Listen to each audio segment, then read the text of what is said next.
Hi.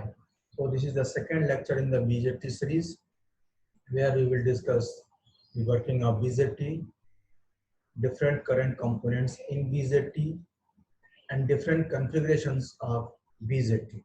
So these three topics we will cover in this lecture. Let us start our lecture here.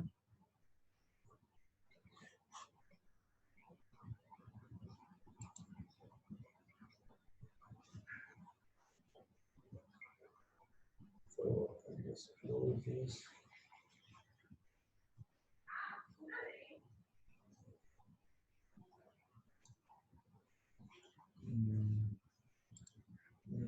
So I hope you have understand that last class. If you have any query, you can write in the comment section. Please feel free to ask any question. So even it is a dumb question, it looks like nonsense, but in science, everything is have a sense.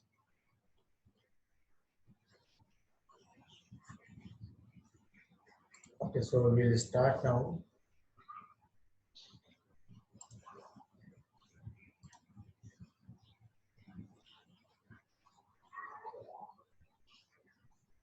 Okay, so now we'll move for the working of transistor. First class, I discussed about how NPN and PNP transistors are differentiated.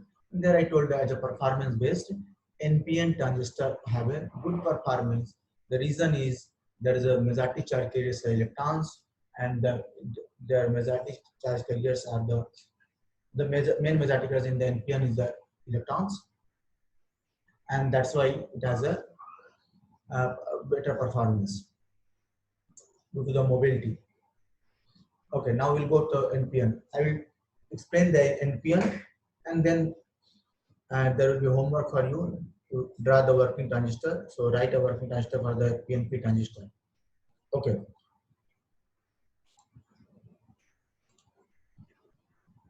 So should I change the color so that okay?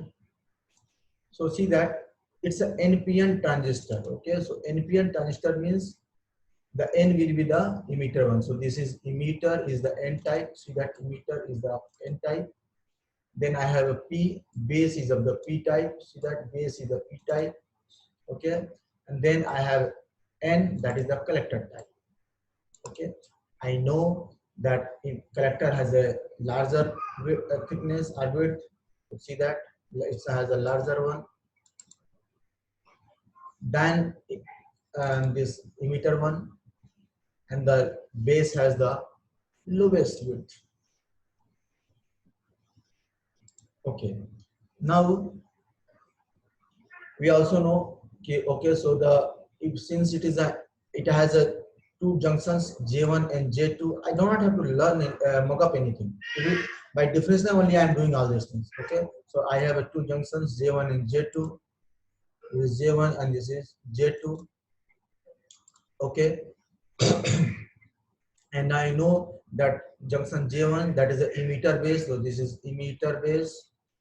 Okay, and I know junction J2, and junction J2 is collector base. So the junction J2 is a collector base. Okay, so if junction J1 is the emitter and base is the junction J1, that is the forward bias. Base collector is the reverse bias. This is the base collector, and that should be in the reverse bias. Okay, so if this should be the forward bias, so N type should be in the connected with the low voltage, and the P type should be connected to the high voltage. Similarly, since this complete region is a reverse bias, so P type should be connected to the low voltage, and N type should be connected to the high voltage. Okay.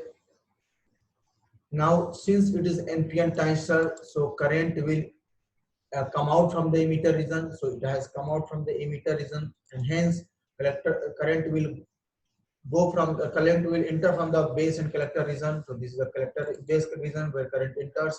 This is the collector region where the current enters in the transistor. So everything is by definition I have designed this.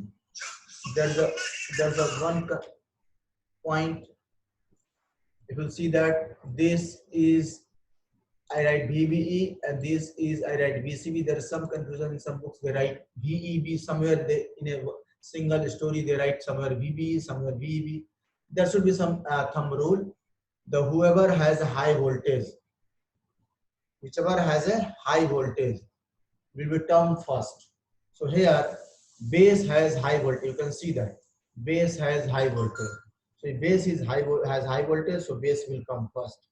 Here the collector has high voltage, so collector will come first. This is thumb rule. Okay. As I told in the last class, we have a different mode of a transistor.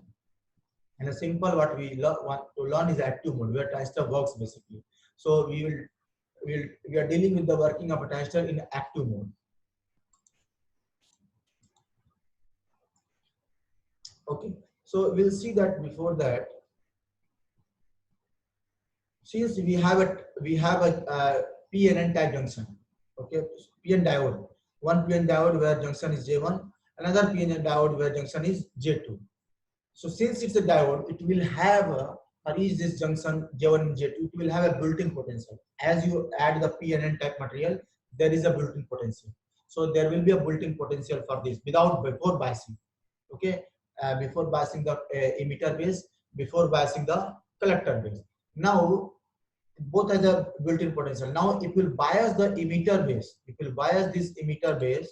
It will bias this emitter base by forward biasing and bias this collector base by the reverse biasing. What happens? Basically, your voltage get changed. Okay, so if it is forward bias, you need a high current. You get a more current. More current means your barrier should be reduced. It means the biasing voltage will reduce the built-in potential. So net voltage will be built-in potential minus this voltage, forward bias voltage. Similarly, in reverse bias, you have a less current, so your potential barrier should be high. So net voltage will be the barrier potential plus reverse bias voltage. So you can see that here. Before biasing, see without biasing, you have a barrier potential VB.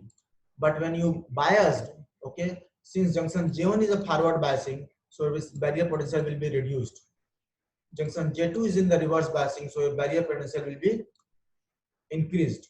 So since it is in forward biasing reduced, so VB minus VB. VB is the bias voltage. In terms of J2, since barrier should be increased, so it should be the VB plus bias voltage, VCB. Okay. So now, what happened? The biasing barrier potential at J1 is reduced. Okay, so barrier potential at J1 is reduced and barrier potential at J2 is increased.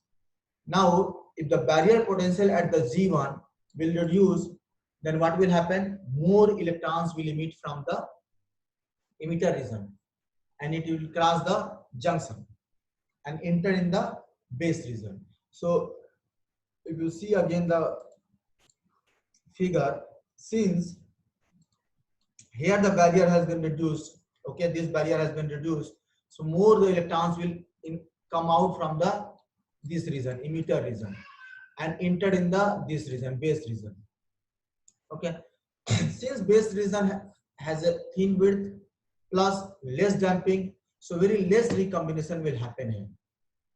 So very less recombination will happen, so maximum electrons will enter in this region, that is called collector region. Okay, and whatever the electrons will be recombined, that will be considered as a base current, and whatever electrons has entered in the collector region, that will be considered a collector current.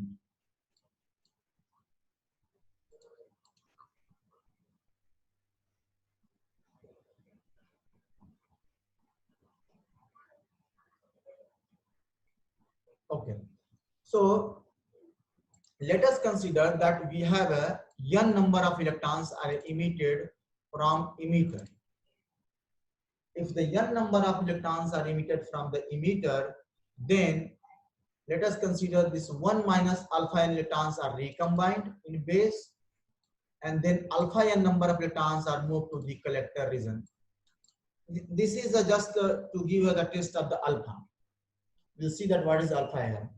So this is just a simple mathematics where in terms of number, if you see, I say n number of electrons means let us consider you have 100 number of electrons. So out of these 100 electrons, you have alpha ion electrons goes to the collector. So let us consider in terms of number, we have 95 to 98 electrons to the emitter region. So alpha is a 0.95 or 0.98.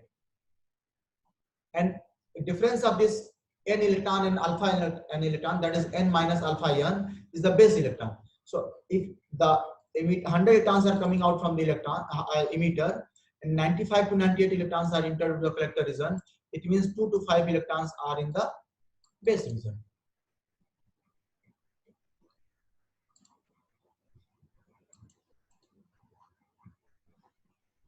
Okay. So this was the working of the NPN transistor. Very simple. In the same pitch, you have to write the working of the PNP transistor. Nothing is going to change. Okay. Biasing, since the nature has changed, material is changed from N to P.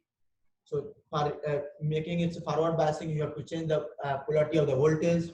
Okay. Charge carriers nature will change, but the basic difference will be same. So it's your homework for you. Let us see how you have understand this. Okay, now the another junction which is the reverse bias junction. Okay, due to that junction, we have another current that is called reverse saturation current or leakage current. So since we have electrons from the emitter end, so that's the emitter current. Recombine electrons in the base end, so we have a base current, and the current in the collector region, that we have a collector current. Other than this, these are all these majority charge carriers. Other than this, due to the minority charge carriers in the reverse bias junction, we have another current that's called reverse saturation current or leakage current. So since this collector base junction is a reverse bias, so its minority charge carriers will be the holes, okay, in the collector region. The collector is the N type. So the minority charge carriers in the collector region will be the holes, and in the base region will be the electrons. Due to these two charge carriers, the minority charge carriers, okay, that will move from the one end to another end, okay, they will form a current, and that current is called reverse saturation current. It is called reverse because it is due to the reverse biasing, okay. And when we say its name, I say it's ICO. C is the collector end, so this current collected at the collector end. O tells you the reverse bias condition. It means open circuit. Reverse bias means very less current. It's very close to the open circuit. That's why we write this open circuit. So at the collector end, one is current is coming from the emitter side. That is IC current. Okay. And that is due to the I, that is alpha I. Alpha part of that emitter current plus another current that is from the minority charge carriers, and that current is a ICO, this one. So we have two currents at the collector end. One is due to the majority charge carriers. So if from majority charge carriers entry current is alpha I, so at the collector end we will have a alpha IE current, as we discussed in the last page.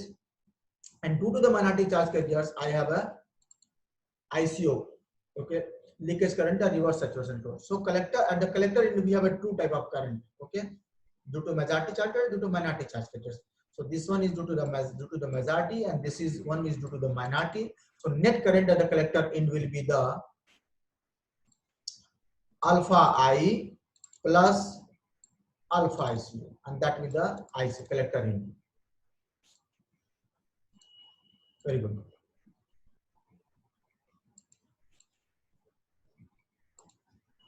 Okay. So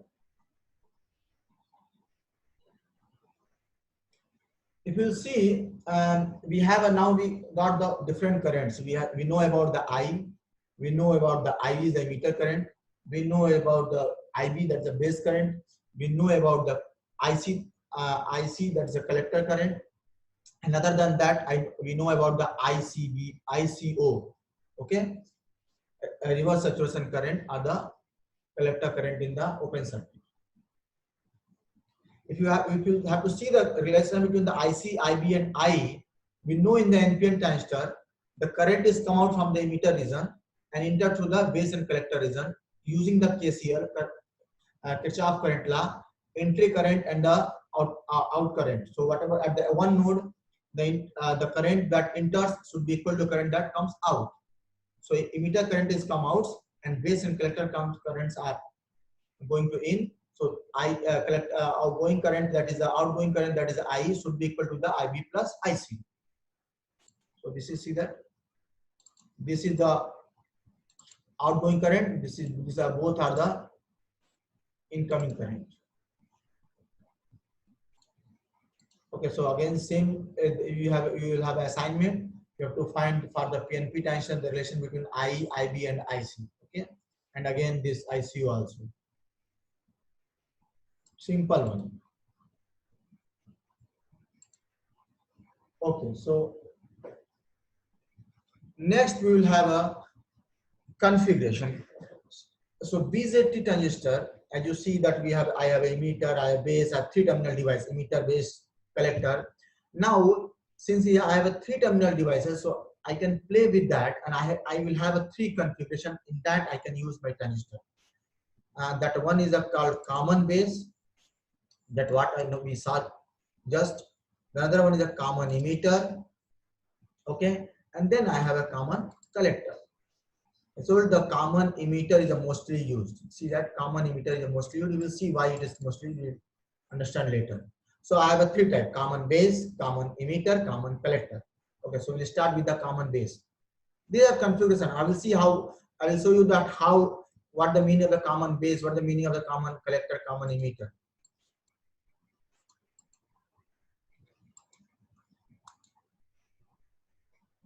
Okay, so I have a common base, means base will be common for the for these two regions, collector emitter base and the base collector region. Okay, so I have done in the last page. So it's a very simple one. Common base, it means base should be common. So see that base comes with the emitter also, and again see that base comes with the collector also. So it's a common one. Okay, it's an NPN time. I'm talking about the NPN transistor. So the emitter will be the N type material. See that here. Base will be the P type material. See that here. And again collector should be the N type material. See here. So this is your emitter, and that is the N type. This is your base. That is a wait. So this is your emitter. That is of N type. This is your base, and that is of P type. And this is your collector, that is of N type. Okay, since it's NPN transistor, current will come out from the emitter end. See that current comes from the emitter end and enter from the base and collector end. Okay, done. Everything is from definition, nothing I have to learn. Okay, since this emitter base region should be for the active mode should be in the forward bias. Okay, so for the forward bias, N type material should be connected with the low voltage, and P type material should be connected to the high voltage. Simple one. In a similar fashion, this collector base region should be in the reverse bias. So for getting its reverse bias, P type material should be connected to the low voltage, and N type material should be connected to the high voltage. Very good. Now you can see that we have the two end. The one from here we can put the input, and you can collect the output from this end, or you can put the input from this end and collect the output from this end. That is called two-port device. Okay, the port decide from how many ends you can collect input and output. If you simply want to understand port, see that if I have this device, okay, so I can send input from this end and collect output from this end. Okay, and I can send input from this end, collect output from this end. So there is only two term one. But if I have device like this,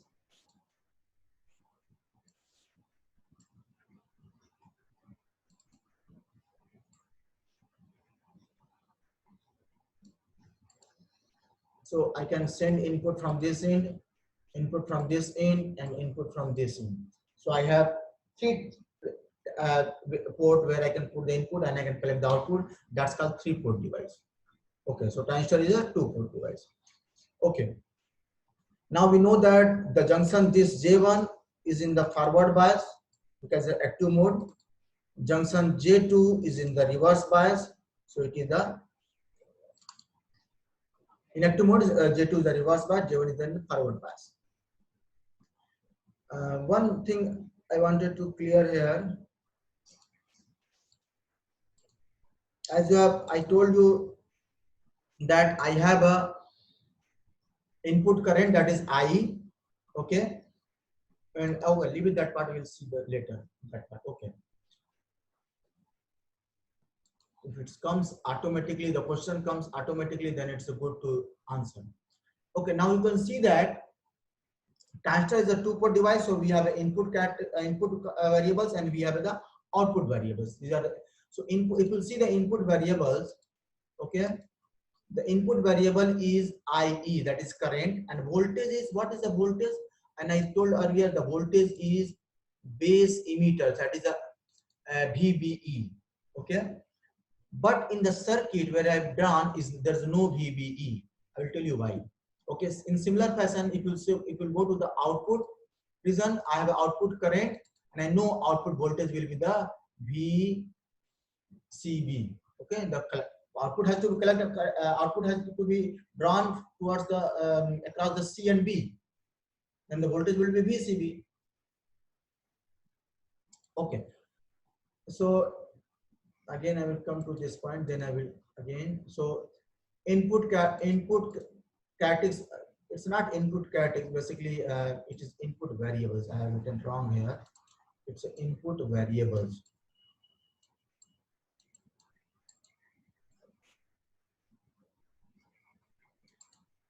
Okay, so input variables are IE. Okay, so I will cut this. Okay, so IE and VBE. Okay, so I have basically, sorry. In notes I have written that its characteristics curve is drawn between these two. So it's not, nothing is wrong here. Everything is correct. So input variables are these IE and VBE, and output variables are these IC and VCB. And the curve between these two input variables are called input characteristics, and the curve between these output variables are called output characteristics. Okay, so nothing is wrong here. Okay, good. Okay, I will see here why I have not written here VBE and VCB. See, I have added a voltage. Okay, I have just not a voltage. I have just kept one resistor here. So resistor will have a one voltage drop. Okay. So if I write this portion as a VBE, then this will be the wrong. If I write this portion as a voltage as a VBE, then it will be the wrong, because that is not the voltage across this B end and E end. Because the voltage across this end will be the algebraic sum of this voltage and the voltage drop with the resistance. Okay, and I know the voltage across emitter and base is VBE. And as I told, since there are the voltage I have to calculate from this into this in, and here two components are there. There is a one voltage here, and there's a one voltage drop from this in. So the net voltage between this in, that is VBE, okay, and the base has a higher voltage, so we'll go from this side. Okay, so will be the algebraic sum of these two voltage components. Okay, so if you'll see this, okay, I will write again. So if you see this VBE, so VB will be equal to voltage drop, but that is the voltage, this in voltage, that is called VEE. Okay, and the voltage drop by this resistance in, but see that we are going from this side and the current is in the opposite direction, so that will be minus IE RE. Okay, so this is the definition of the VBE. That is why I have not written the VBE here, so VBE is the completely this one. Okay, from this into this in is VBE. In a similar fashion, from this into this in is called VCB, and the VCB will be also equal to the VCC minus ICRC. Okay, good.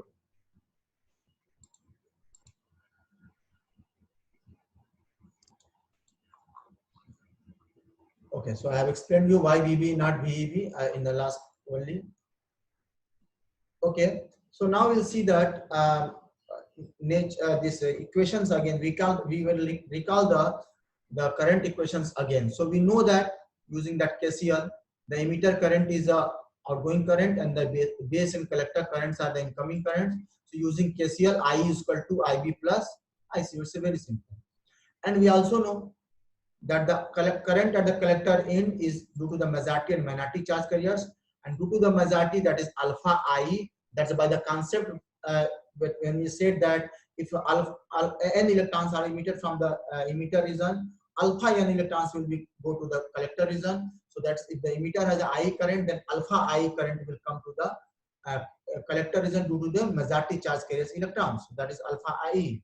Plus minority charge carriers, that is the saturation current, that is ICBO. Remember that time we have written ICO. Since it is a common base, we will write ICBO. Okay, good. Okay, so this ICBO is a reverse saturation current, and you know reverse saturation current is in the terms of the microampere, and due to that is the minority charge carriers, and this current is due to the majority charge carrier, that is in the micron level. So this current basically is very less in comparison to this current.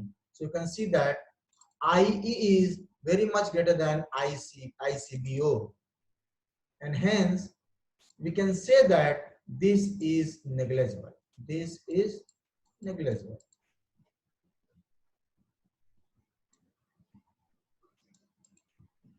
So we can say IC is equal to alpha IE, because this term has cancelled out. So we have removed this term. We have neglected this term. So IC is equal to alpha I. So alpha can be defined as a IC upon IE, where IC is output current and IE is input current. So this alpha is called common base current gain.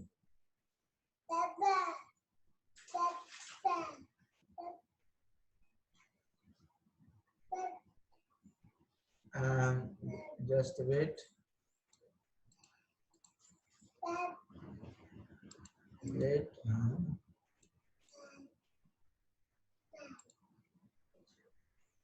So again, we'll define alpha, and thus alpha is given by the output current and the input current. That is IC by alpha I. Okay. So that's why it's called current gain. It's called common base because we are discussing the common base configuration. So it's a common base current gain. Okay. And if you remember, if I was sending the n electrons from the emitter end, okay, if this is n electron, okay, then at the IC we will be getting the alpha n electrons, okay, and that is why it's alpha. Okay, and if you by experiment we know that this amplification factor alpha is 0.95 to 0.98. That's also we have discussed already. Okay, because when we are sending the 100 electrons from the emitter in, we are getting the 95 to 98 electrons at the emitter end. Very good. And the similar fashion we have the 2 to 5 electrons in the base region. This is called a common base amplification factor. Now a question can come, sir, how can it will be an amplification if it is less than 1? Okay, that's what in the terms of definition concept, it's a amplification factor because output by input. Since it's less than 1, that's why we don't use it so common. We use a common emitter. There alpha is more than 1. Okay, and so some mathematics is there. So we know that I is equal to IB plus IC, and we know what is IC. IC is given by the alpha IE. Okay, and then by solving this, we can find the relation between the IB and IE. So we have basically we have learned to get the relation between IE and IC. That is IC is equal to alpha I. We know the relation between IE, IB, IC. This is the relation between IE, IB, IC. And we know the relation between the IB and IE. So this is all you have to play with the equations.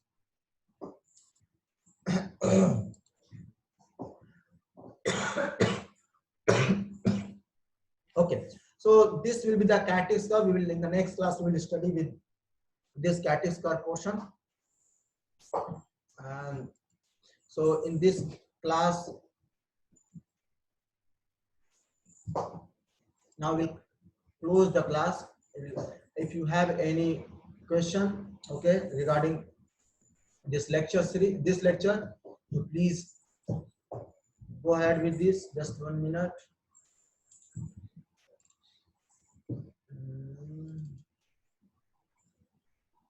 Okay, so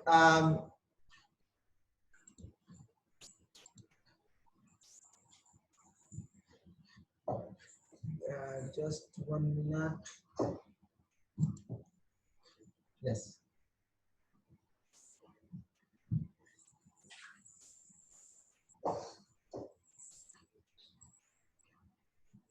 Okay, so by this way we will.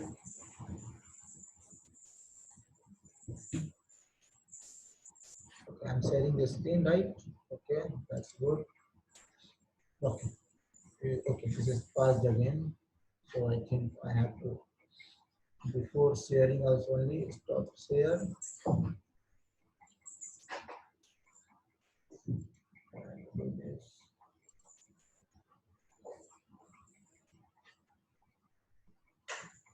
Okay, leave it there.